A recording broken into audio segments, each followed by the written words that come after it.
ನಾನು ಯಡಿಯೂರಪ್ಪನವರು ಹೋರಾಟ ಮಾಡಿದ್ದೇವೆ. ಮಲ್ಲಿಕಾರ್ಜುನ್ ಖರ್ಗೆ ಅವರ ಪುತ್ರ ಇವತ್ತೇನೋ ಹೇಳಿದ್ದಾರೆ.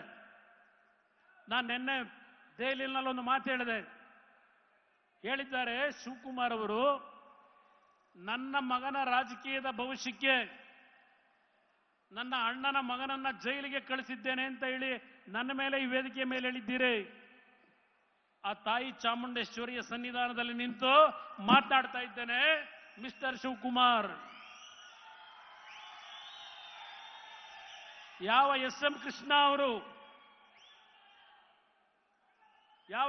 ಕೃಷ್ಣ ಅವರು ಕೊತ್ವಾಲನ್ ಜೊತೆ ಜೀವನ ಮಾಡ್ಕೊಂಡಿದ್ದಂತ ನಿಮಗೆ ರಾಜಕೀಯದಲ್ಲಿ ಜನ್ಮ ಕೊಟ್ಟಿದ್ರು.